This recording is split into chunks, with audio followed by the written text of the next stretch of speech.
नमस्कार, मैं स्वतंत्र कुमार और आप सभी का स्वागत करता हूं आपके अपने चैनल शॉर्ट हैंड टीम पर। तो दोस्तों, आज के इस वीडियो में दैनिक जागरण के संपादकीय से 433 शब्दों के डिक्टेशन को हम लोग लेने वाले हैं। इसे हम लोग दो अलग अलग स्पीड में लेंगे। पहली बार में 70 की स्पीड में, दूसरी और आखिरी बार में इसी डिक्टेशन को हम लोग 80 की स्पीड में लेने वाले हैं। 70 की स्पीड में आपका डिक्टेशन स्टार्ट होगा 5 सेकेंड के बाद। तब तक के लिए आप रेडी रहें।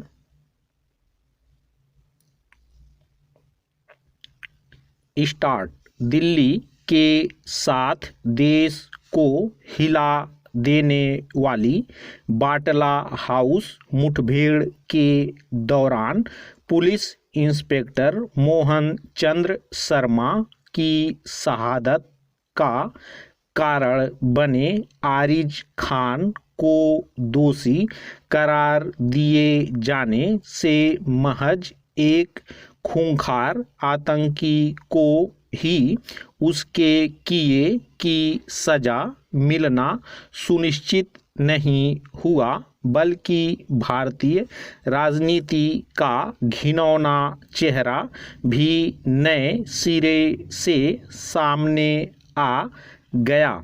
इस मुठभेड़ में 2 आतंकी मारे गए थे और उनसे लड़ते हुए मोहन चंद्र शर्मा वीरगति को प्राप्त हुए थे।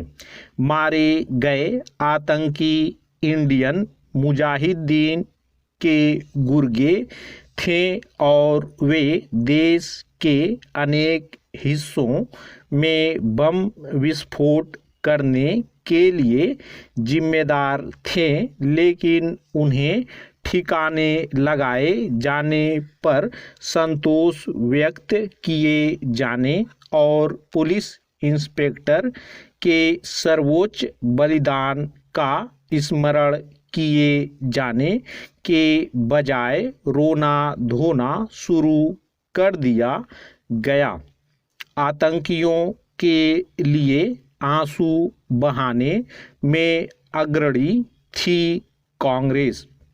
उसके साथ अन्य राजनीतिक दल भी इस मुठभेड़ को फर्जी करार दे रहे थे। हालांकि तत्कालीन केंद्रीय गृह मंत्री पी चिदंबरम इस मुठभेड़ को सही बता रहे थे, लेकिन कांग्रेस के ही कई वरिष्ठ नेता उनकी सुनने को तैयार नहीं थे। इस मुठभेड़ को संदिग्ध बताकर राजनीतिक रोटियां सेकने का सिलसिला किस कदर लंबा चला, इसका पता इससे चलता है कि 2008 की इस घटना को 2012 के उत्तर प्रदेश विधानसभा चुनाव में भी भुनाने की कोशिश की गई। इसी कोशिश के तहत तब के केंद्रीय विधि मंत्री सलमान खुर्शीद ने आजमगढ़ की एक रैली में यहाँ तक कह दिया कि उन्होंने जब सोनिया गांधी को बाटला हाउस हादसे के फोटो दिखाए तो उनकी आँखों से आंसू फूट पड़े और उन्होंने उन्हें प्रधानमंत्री के पास जाने को कहा। सलमान खुर्शीद और ऐसे ही अन्य कांग्रेसी नेता बाटला हाउस मुठभेड़ को लेकर जानबूझकर गलत बयानी इसलिए कर रहे थे ताकि चुनावी लाभ लिया जा सके। चूंकि मारे गए आतंकी आजमगढ़ के थे, इसलिए वहाँ के लोगों को खास तौर पर यह संदेश देने की कोशिश की जा रही थी कि वे तो निर्दोष लड़के थे। ऐसा करके केंद्रीय सत्ता को संचालित करने वाला दल ही आतंक की घोर निर्लज्जता के साथ अनदेखी करने में लगा हुआ था। हैरत नहीं कि इसी तरह की सस्ती और पुलिस एवं खुफिया एजेंसियों का मनोबल गिराने वाली राजनीति के कारण आतंकी संगठन इंडियन मुजाहिदीन का दुस्साहस बढ़ा हुआ है।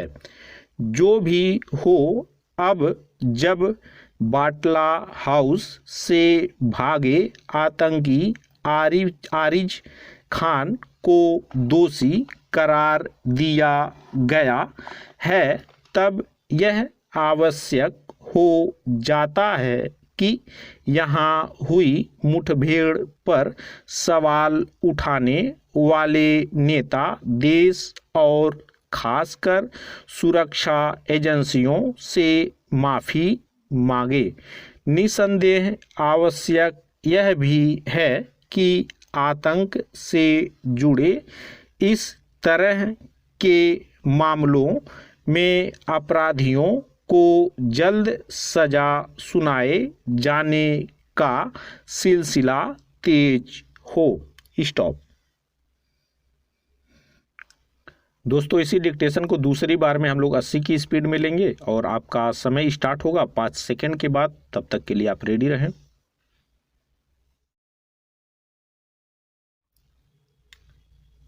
स्टार्ट। दिल्ली के साथ देश को हिला देने वाली बाटला हाउस मुठभेड़ के दौरान पुलिस इंस्पेक्टर मोहन चंद्र शर्मा की शहादत का कारण बने आरिज खान को दोषी करार दिए जाने से महज एक खूंखार आतंकी को ही उसके किए की सजा मिलना सुनिश्चित नहीं हुआ, बल्कि भारतीय राजनीति का घिनौना चेहरा भी नए सिरे से सामने आ गया।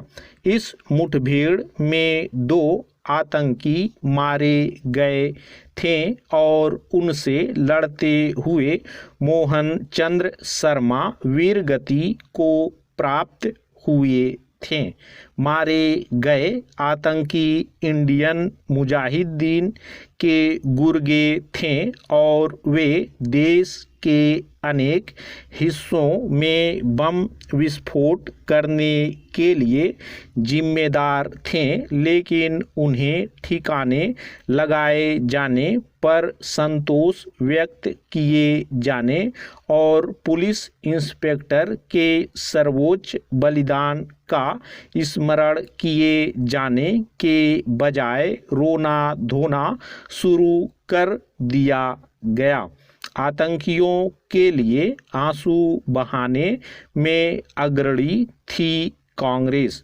उसके साथ अन्य राजनीतिक दल भी इस मुठभेड़ को फर्जी करार दे रहे थे।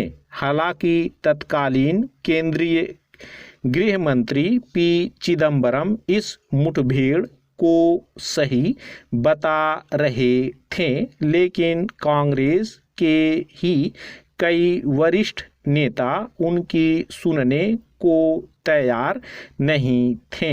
इस मुठभेड़ को संदिग्ध बताकर राजनीतिक रोटियां सेकने का सिलसिला किस कदर लंबा चला, इसका पता इससे चलता है कि 2008 की इस घटना को 2012 के उत्तर प्रदेश विधानसभा चुनाव में भी भुनाने की कोशिश की गई।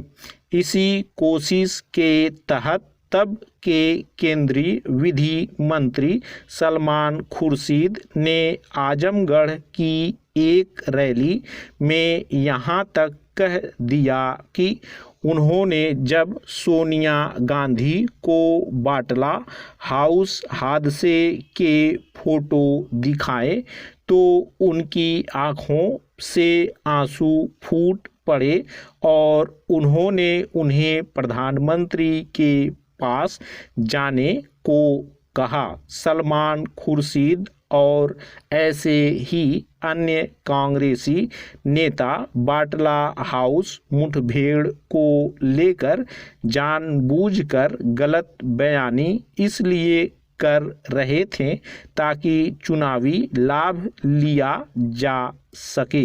चूंकि मारे गए आतंकी आजमगढ़ के थे इसलिए वहां के लोगों को खास तौर पर यह संदेश देने की कोशिश की जा रही थी कि वे तो निर्दोष लड़के थे। ऐसा करके केंद्रीय सत्ता को संचालित करने वाला दल ही आतंक की घोर निर्लज्जता के साथ अनदेखी करने में लगा हुआ था। हैरत नहीं कि इसी तरह की सस्ती और पुलिस एवं खुफिया एजेंसियों का मनोबल गिराने वाली राजनीति के कारण आतंकी संगठन इंडियन मुजाहिदीन का दुस्साहस बढ़ा हुआ है।